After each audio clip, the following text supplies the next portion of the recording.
Hi, my name's Landon Daniels.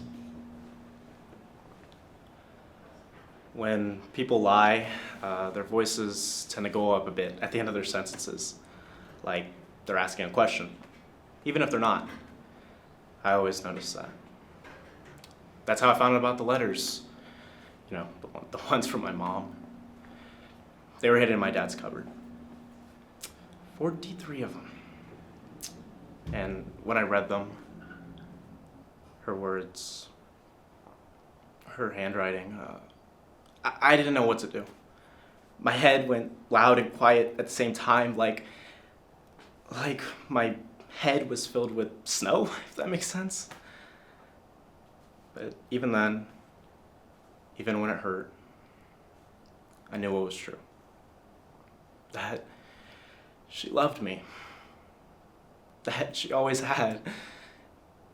Even if she left. Even if everyone else says that she shouldn't have left.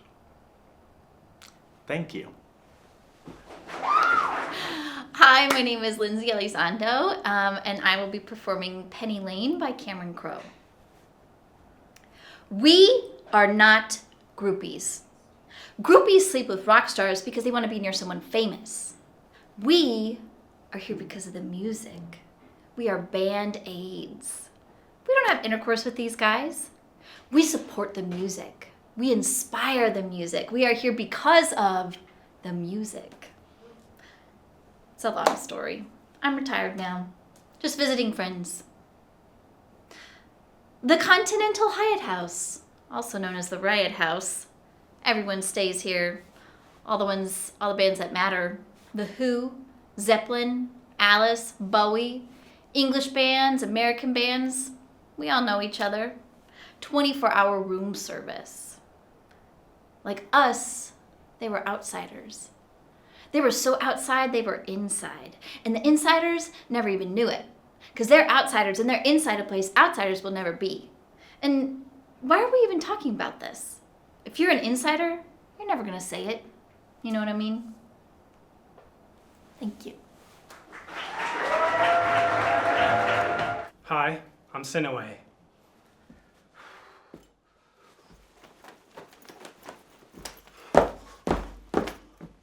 What's that?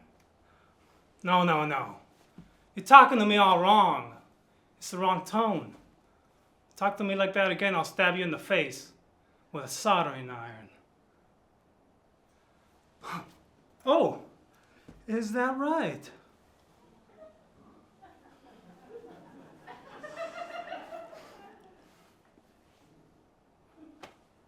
Let me ask you something.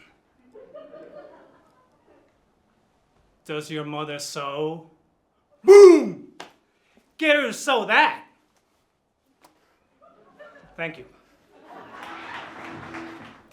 Hello, my name is John Goodman, and I will be performing the 11th Doctor's speech from the Doctor Who episode Rings of Hackaton.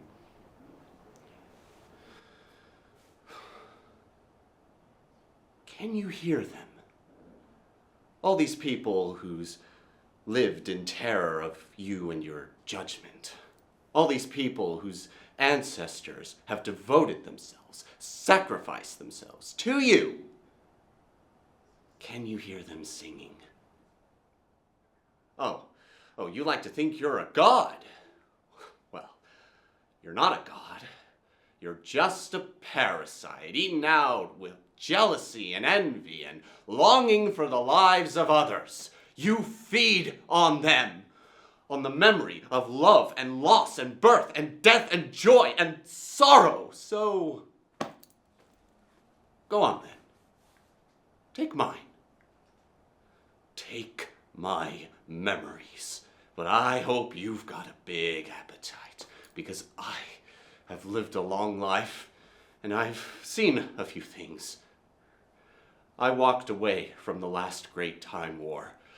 I marked the passing of the Time Lords.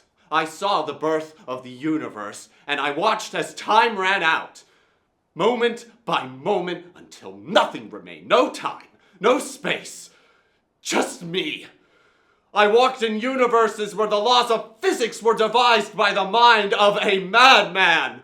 And I watched Universes freeze and creations burn. I have seen things you wouldn't believe. I have lost things you will never understand. And I know things, secrets that must never be told, knowledge that must never be spoken, knowledge that will make parasite gods blaze. So come on then! Take it! Take it all, baby! Have it!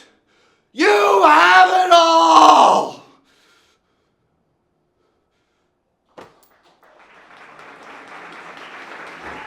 Thank you.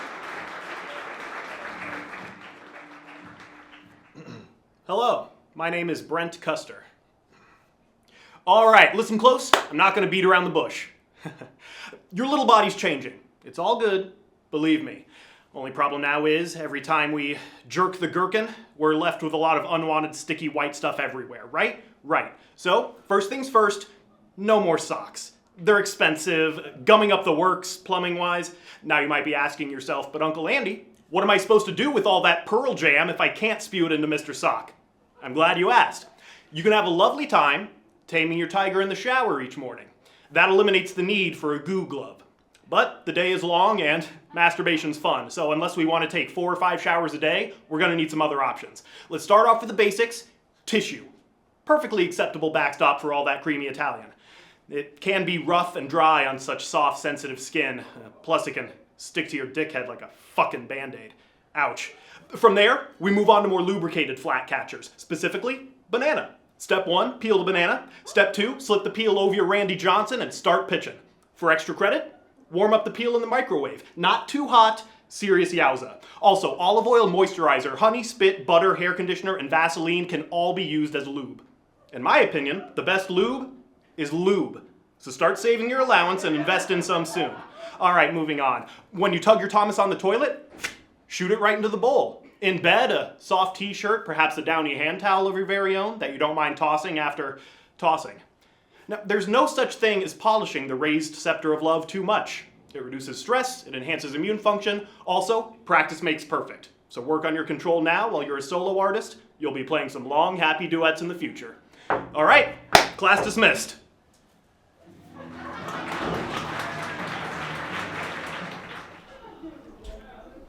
Hi, I'm Bobby Miller Jr. with Moxie Talent.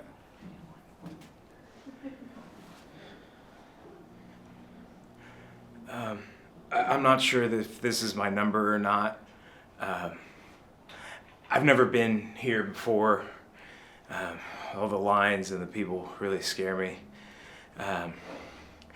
Normally I also had somebody else do a lot of things for me. They're not around anymore.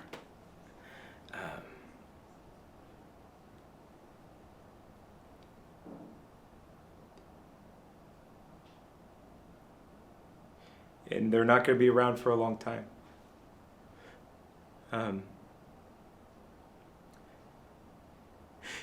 Like I said, they used to do a lot for me. They used to come here, do my paperwork.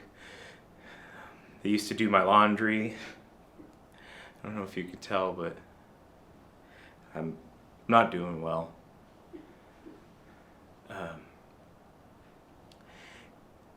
And I don't know if I'm ever going to be able to do well again, because they were the person that made sure that I did well.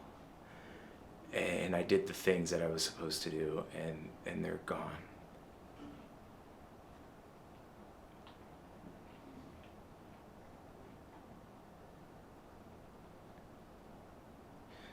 $37. Yeah, that's not it, I know.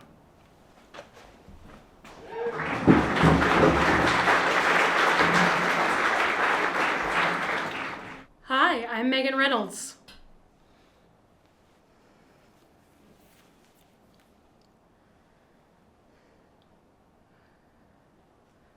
I want to be that kind of parent that makes a gift and a note for him for the next 15 years so that he can read them and know that I am thinking of him every birthday, every day, even when I'm not here. But I think in the future, of the next 15 years without it. I get this wave of panic, and I remember that I have no hope. I am wrapped in this feeling that everything in the world is pointless. And it's all gonna end soon, and what does it matter if I have the home health aide put up some balloons or ask you to get some fucking Legos for Carter?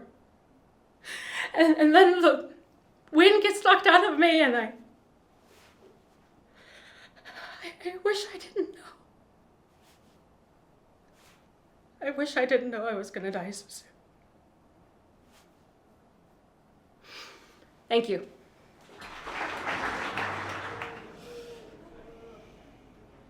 Hi, my name is Logan Brown.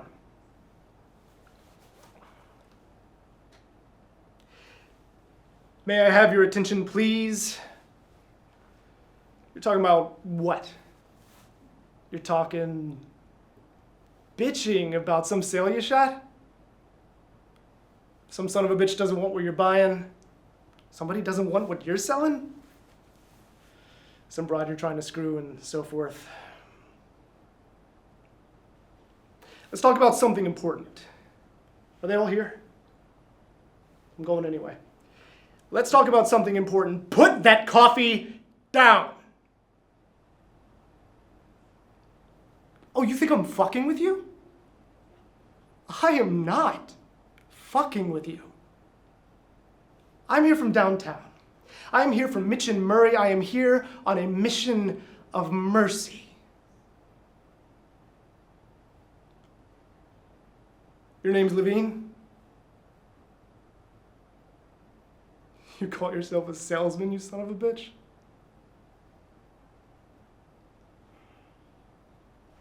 Thank you.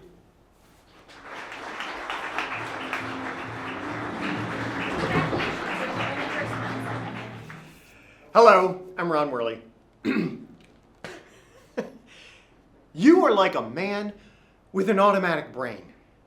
As soon as an idea breaks into your head, no matter how idiotic it may be, you get up and start writing a pamphlet about it. The public don't need new ideas. The public is much better off with old ideas.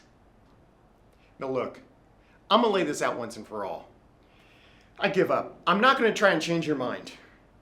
I've told you the stakes you're playing for here. And now, I'm gonna give you an order. You're gonna deny these rumors officially. You simply say you went into the examination of the water more thoroughly and you find that you overestimated the danger. And you have complete confidence that management will take care of any issues that are needed. You are an official. You keep your convictions to yourself. As a private person, that's something else. But as a subordinate employee of the Institute, you have no right to express your opinion or convictions about anything to do with policy. This has nothing to do with science. When I give an order, you obey. Thank you.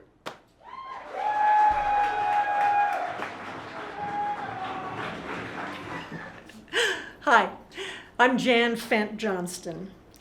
My dad was the last doctor in Newton, Kansas who still made house calls. One rainy, miserable evening in fall of 1962, our phone rang. It was a 70-something patient of his.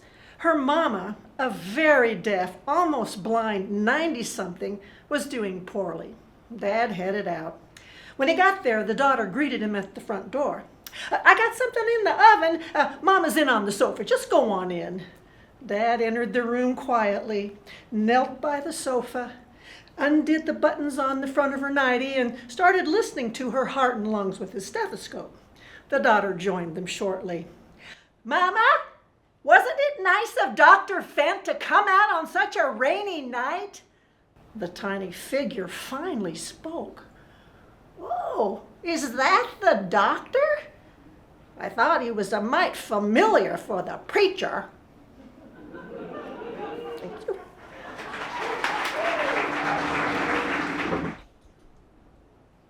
Hi, I'm Jessica Whitfield with Voices.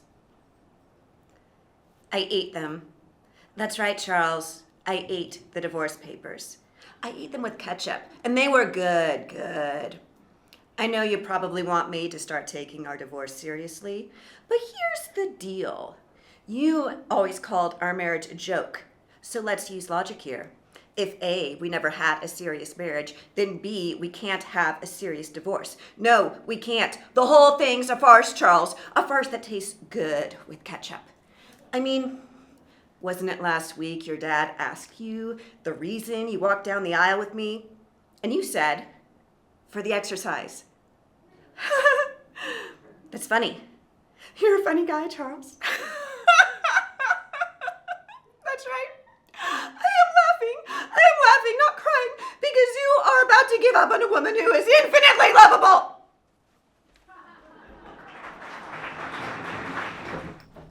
Hi, I'm Caroline Baehner, represented by Next Page Agency. It is literally impossible to be a woman. You are so smart and so beautiful, and it kills me that you still don't think you're good enough. Like, we always have to be extraordinary, but somehow we're always doing it wrong. You have to be thin, but not too thin. You can never say you want to be thin. You can say you want to be healthy, but also you have to be thin. You can never admit to failure. You've got to be mean, but you've got to lead, but you can't squash other people's ideas. You can want money, but you can't ask for it because that's crass. You can be a good mother, but you can't talk about your kids all the damn time. You can never show off, never fall down, never be rude, never fail. It's too contradictory. And nobody thanks you and gives you a medal. Plus, not only are you doing everything wrong, but also everything is your fault.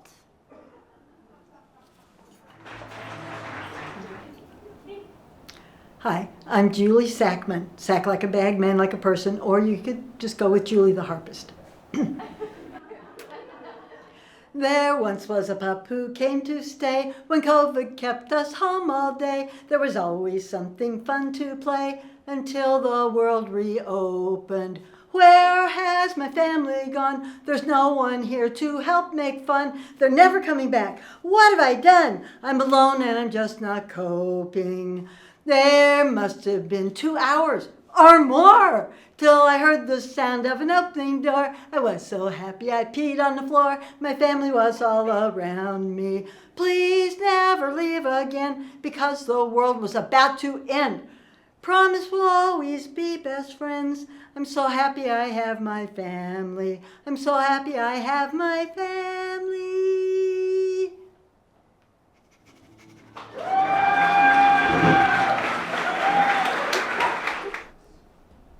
Hello, my name is Ace Lovelace.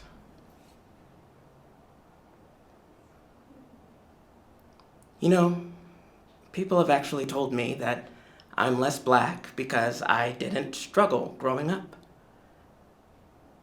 Why is struggling synonymous with being black? It's like if I were to walk around like this and say something like, yo, yo, yo, what it do? You would say that I sound black. But if I were to pick up today's New York Times and eloquently give my opinion about how this administration is literally ripping apart the fabric of our community, you would say that I sound white. I'm too black for my white friends, not black enough for my black friends, so which one is it, people? I mean, come on!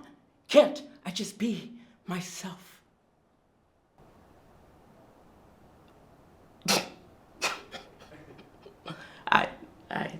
I forgot.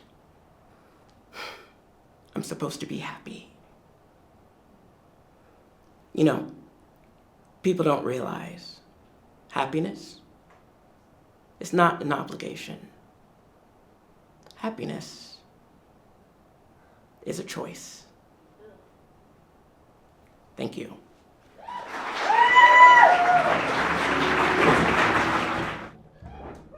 Hi, I'm Astra-Lia England.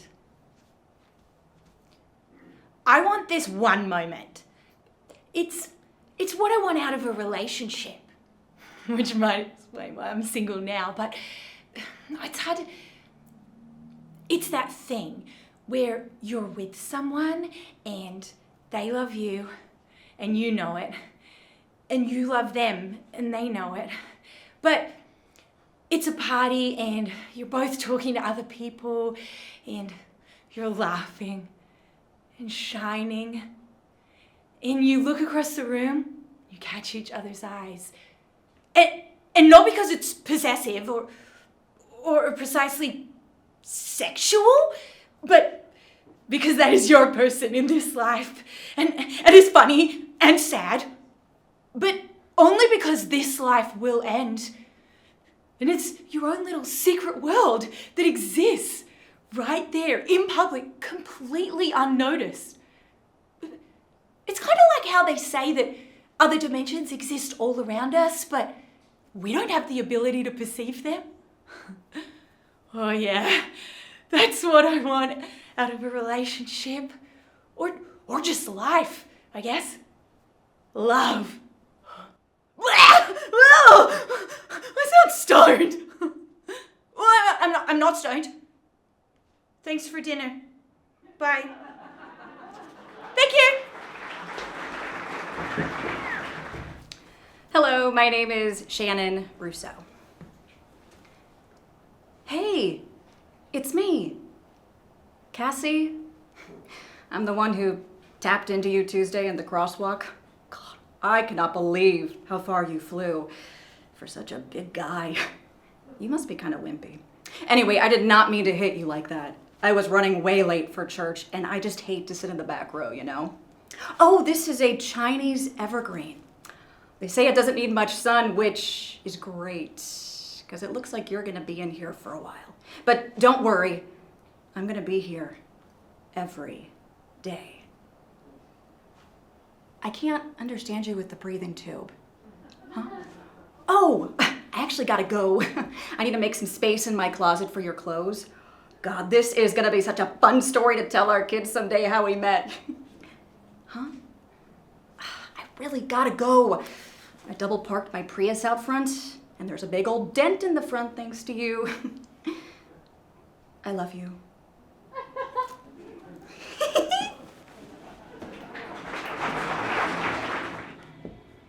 I'm Aidan Sarmiento, and I'm with Moxie Talent. What a great experience this is. I mean, I don't even know what I was so afraid of. I mean, when you went up in front of all those people and said those things, and they told you how full of it you are, it was an enormous burden off my back. I mean, I went into that room scared because deep down inside, I thought I was the bad guy. What a laugh. Oh, well. You know, even when I was a kid and I threw bricks at my sisters, I wasn't such a bad guy. I mean, I was just doing it to be noticed. It was as if I was saying, hey, look at me, I need love too.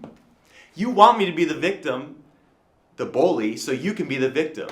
And every time you keep putting your face under my foot, I have to keep taking it away, but you just keep holding it there. I'm not sure why, but something in my gut tells me it has something to do with you needing the excitement. Oh boy, that's just a little insight I got there. Man, I can really feel myself transforming from this experience. I'm pulling the covers off of you, you paranoid martyr bitch nag. And that's not your fault, you know. No judgment. But you just get that from your mom, who just picks up that from their mom. Thank you.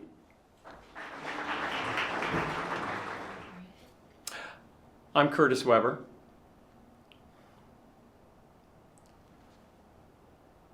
You want to talk about her.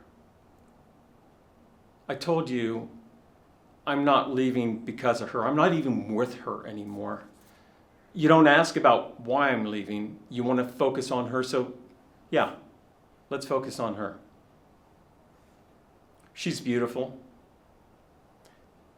She's intelligent. Witty.